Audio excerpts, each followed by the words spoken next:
we've got to start. So hello and welcome to your evening Revit class book.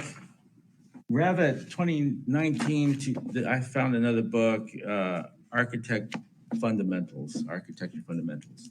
Architecture book doesn't really have like an end goal. It kind of takes you through each button, and then you do something, and then it takes you to another button.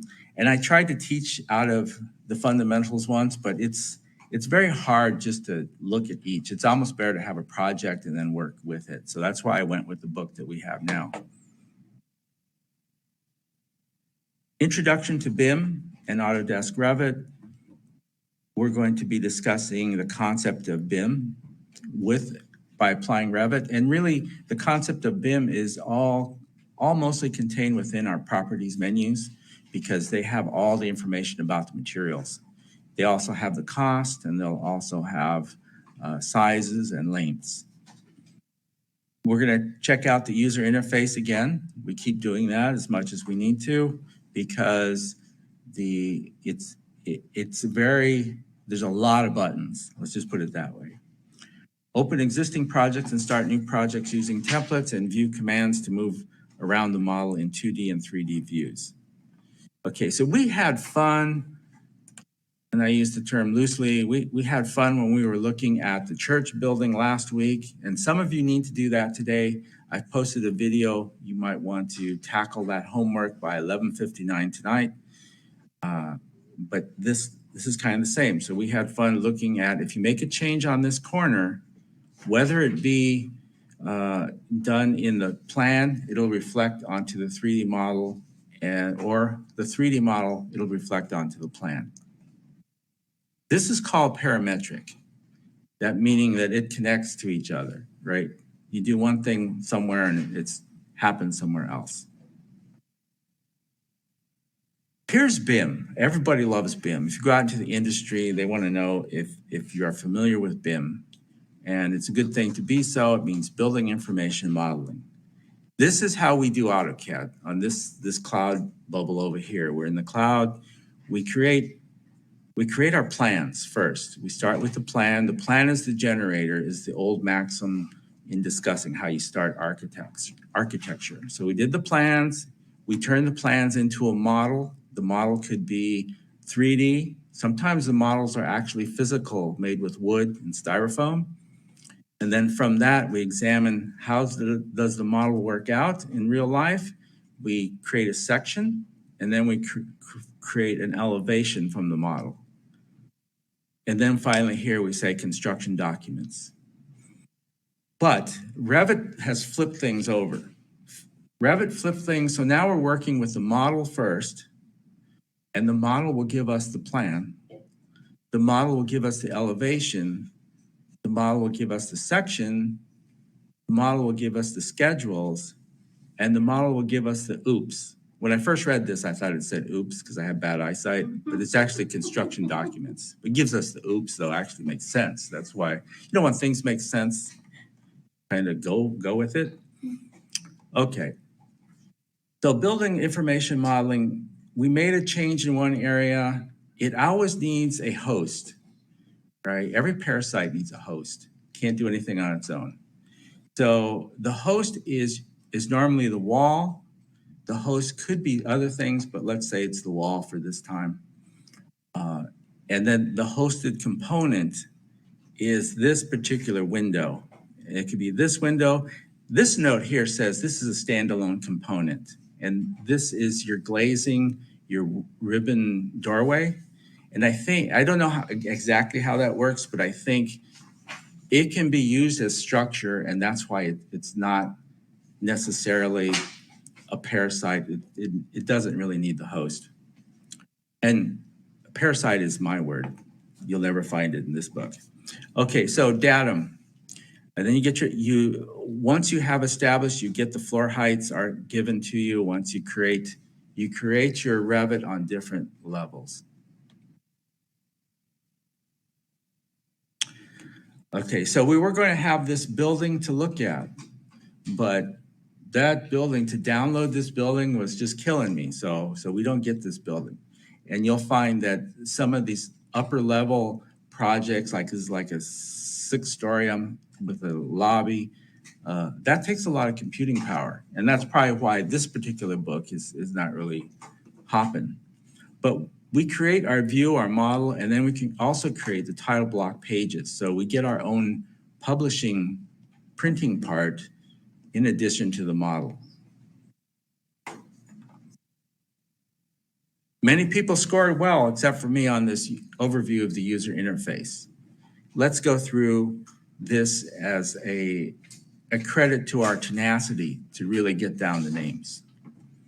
Okay, number one, they call it the home screen. And this is our QAT, our quick access toolbar up on top. And that is, you can zoom in too. You can zoom in. Don't be afraid. There you go. Okay, so this is our quality quick access tools. So you can see a few things, printing, saving, and so this is number one, the home screen. Number two, the entire thing is the quick access toolbar. Number three, the view tabs. Okay, so each time you do a function, you create a view. Like if you had a floor plan and you made something else, you would create it. So let me do a quick. You see this on on my last video, but let's go for let's just say, okay, so level one, let's do another component. Let's do from a camera. You will get that thing added onto your extensive list. Your tree pull down, that's a tree lattice. So we can do that. We stopped at 3 view tabs. And these accumulate. Sometimes you have to clear them out. A big project can have many of them.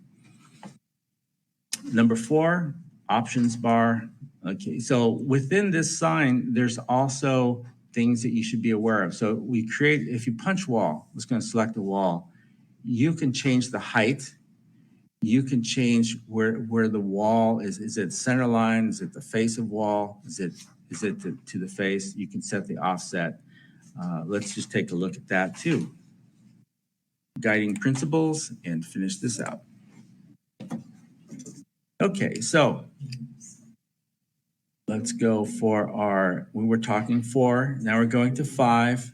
5 is the ribbon. That's this entire extent. Ribbons can change too. If you choose different items, the ribbon can change. And you'll find different tools that come with each thing you select.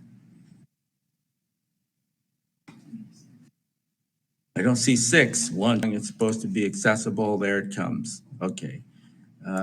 I don't use it that. How are these projects saved? Project files, you need to get used to it. It's a .rvt, okay? And family files are RFAs, and template files are RTE. Okay, so this is showing, okay, so you can also save.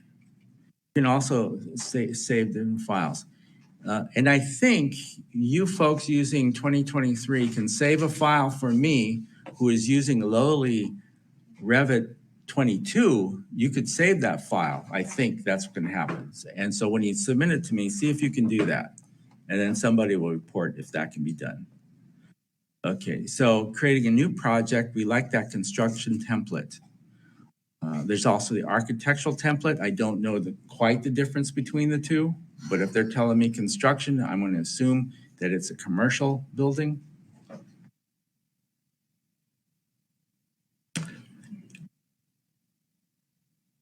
Revit saves your project, and it saves your project usually every 30 minutes.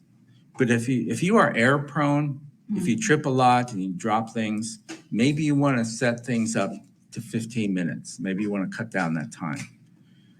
So you can go into your options in general and make it automatically update every 15 minutes. Does it slow you down? Not really sure you'll notice. We played with the zoom commands with our church window, church house that doesn't have windows, that we should add windows. Okay, but we can do on your mouse button on your right click. Oh, I'm not in Revit. I'm in PowerPoint. But if I were in the Revit file and I did a right mouse click, I would get these options. And zoom to fit, remember that. It snaps you back to, I always like to find my way home.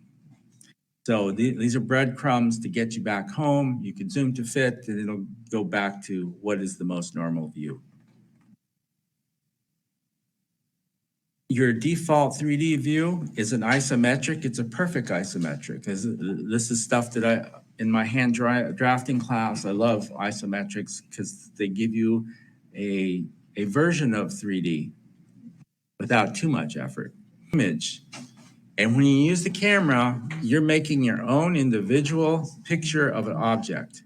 And this is perfect when you're selling to clients and you want to showcase a particular entryway or a room. You use your camera to make specific views. At the bottom in the cube, you can do wireframe, hidden line, shaded, consistent colors, and realistic. You remember, realistic will slow down your regeneration rate. This is why upper division Revit users go beyond a Dell product and may want to use something that a gamer would use, a high processing power. And here's your nicely finished project. That concludes slide 1.